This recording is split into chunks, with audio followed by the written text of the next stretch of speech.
Secretary of State Mike Pompeo was a driving force behind President Donald Trump's decision to kill a top Iranian general, sources inside and around the administration tell CNN, a high-stakes move that demonstrates Pompeo's status as the most influential national security official in the Trump administration. Taking Iranian Gen. Soleimani off the battlefield has been a goal for the top U.S. diplomat for a decade, several sources told CNN, targeting Iran's second most powerful official. The leader of the Revolutionary Guard Corps Quds Force, the politically and economically powerful military group with regional clout, was Pompeo's idea, according to a source from his inner circle. That source said the secretary brought the suggestion to Trump. Pompeo was the one who made the case to take out Soleimani. It was him absolutely, this source said. According to multiple sources close to Pompeo, the Secretary of State has believed throughout his career that Iran is at the root of all the Middle East's problems and has focused on Soleimani, Iran's shadow commander, as the mastermind behind the country's state-sponsored terrorism throughout the region. "We took a bad guy off the battlefield," Pompeo told CNN on January 5. "We made the right decision." The same day, Pompeo told ABC that killing Soleimani was important because this was a fella who was the glue, who was conducting active plotting against the United States of America, putting American lives at risk. Leading the way, Pompeo provided the warrant for why Soleimani is a bad guy, the source said. "It's not personal because he was a terrorist in the mastermind." The source also said taking out Soleimani had been Pompeo's mission for a decade. The Secretary of State has been so fixated on the Iranian general that he even sought to get a visa to Iran in 2016 when he was a congressman from Kansas. While he said it was to monitor elections, he also suggested to confidants that he wanted to try to confront Soleimani when he was there. He never got the visa. Pompeo, a West Point graduate who still has many friends in the military serving in the Middle East, also believed Soleimani had the blood of hundreds of U.S. soldiers on his hands. U.S. officials believed that during the Iraq War, Soleimani's units provided Iraqi insurgents with specially made bombs that could penetrate armor, a deadly weapon against American forces. Iran denies the claim, but the Pentagon still says Soleimani and his troops were responsible for the deaths of hundreds of American and coalition service members and the wounding of thousands more. More recently, Soleimani has been seen as the architect of Iranian military operations in Iraq and Syria. The source told CNN that as the years have gone by, Pompeo has told friends and colleagues that, "I will not retire from public service until Soleimani is off the battlefield," long known as a Trump whisperer. For the relationship he's cultivated with the president, Pompeo's ability to sell such an aggressive Iran strategy to Trump, a conflict-averse president, is testament to his unparalleled sway.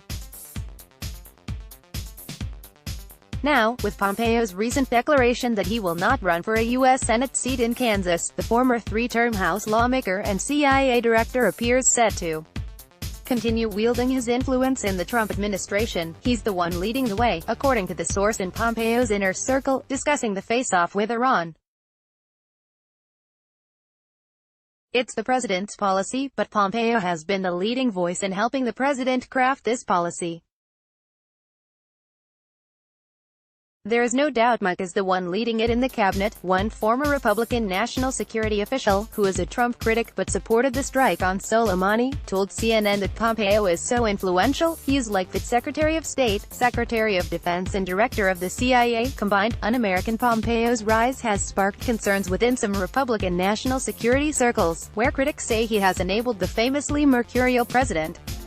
While he's earned the president's trust, however, Pompeo has not been insulated from scathing criticism over the administration's approach to Iran.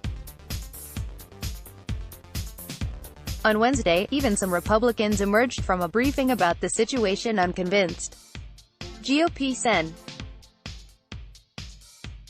Mike Lee of Utah called the session by Pompeo and Defense Secretary Mark Esper the worst briefing I've had on a military issue in my 9 years in the Senate. Lee said the administration's suggestion that Congress shouldn't have a role in debating military action against Iran was un-American and completely unacceptable. Congressional Democrats were highly critical, with Rep. Connolly of Virginia calling the briefing, sophomore Democratic presidential candidate Sen. Elizabeth Warren said she wasn't convinced Soleimani presented the imminent threat the administration claimed to justify his killing, while Sen. Dick Durbin of Illinois, the second-ranking Senate Democrat, disputed Esper's description of intelligence on Soleimani as exquisite. It was not, Durbin said. Since becoming the top U.S. diplomat, Pompeo has been the point person for the administration's maximum pressure campaign against Iran.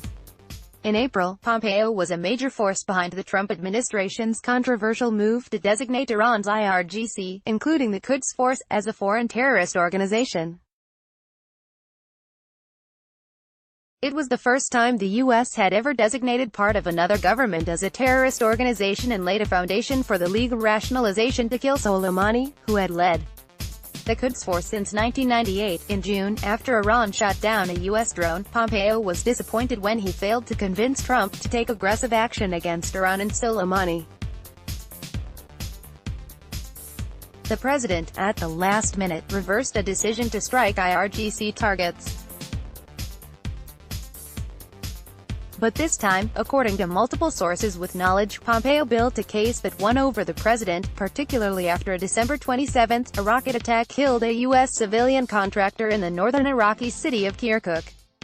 On December 29, U.S. planes killed at least 25 people in bombing strikes on the militia group Kataib Hezbollah, which reports to Iraqi leaders but is heavily influenced by Iran. On New Year's Eve, Iraqi protested in response to the American strikes, storming the U.S. Embassy compound in Baghdad. Worry about another 1979. According to multiple sources familiar with these events, Trump was deeply concerned the embassy protests could lead to a repeat of the 2012 deaths of 4 Americans at a diplomatic facility in Benghazi, Libya, or even the 1979 standoff between Washington and Tehran, when Iranian students stormed the U.S. Embassy in Iran and held 52 Americans hostage for 444 days. I know Trump tweeted about Benghazi, but he didn't want to face another Tehran 1979, said the source in Pompeo's inner circle. Referring to Iran Today, this source said that they wanted to take hostages. A Republican congressional source with knowledge of the events said that the American contractor's death was pivotal. While Pompeo and Esper have argued that intelligence suggested an imminent threat, this Republican source said, the intelligence may be no different of Soleimani, planning attacks similar to those he'd conducted in the past. The difference this time was that an American had been killed, the Republican said, tying the decision to strike to escalating encounters that began with the death of the 27-year-old Iraqi-American linguist from the San Francisco area. If an American hadn't died, I don't think any of this would have happened, the Republican said. As planning got underway, Pompeo worked with the chairman of the Joint Chiefs Army General Mark Milley and the commander of CENTCOM Marine Gen. Kenneth McKenzie to assess the profile of troops in the field. Multiple sources also say that hawkish Republican Sens. Tom Cotton of Arkansas and Lindsey Graham of South Carolina were kept in the loop and also pushed Trump to respond. Trump was not at all reluctant to target Soleimani, multiple sources said, adding that the president's other senior advisors, Esper, Milley, CIA Director Gina Haspel and National Security Advisor Robert O'Brien, were all on board. Pompeo has forged very close relationships with Haspel and Esper, alliances that bolstered his ability to make the case to Trump. They all work together very, very closely, said the former Republican national security official. That said, the former official expressed concern about the lack of deep expertise in Trump's national security team. Several analysts pointed to this as one factor in Pompeo's outsized influence within the administration. The government is so compromised by Trump and by all the vacancies and lack of experience, this former official said, that everything is being done by a handful of principals, Pompeo, Esper, Milley. There are a lot of things being left on the floor. Such a low bar. Pompeo is arguably the most experienced of the National Security Cabinet, the former national security official said, but it's such a low bar, it's such a small group and there's so much that needs to be done, the former official said. Everyone in this administration is a level and a half higher than they would be in a normal administration. They have no bench, they said. The Trump administration has been handicapped by the president's refusal to hire Republicans who criticize him. Other Republicans won't work for the administration, for fear of being tainted or summarily fired, the former official said. As layers of experience have been peeled away at the White House, some analysts say safeguards have been removed as well. CNN's Peter Bergen has written in his new book, Trump and His Generals, that former Defense Secretary James Mattis told his aides not to present the president with options for confronting Iran militarily.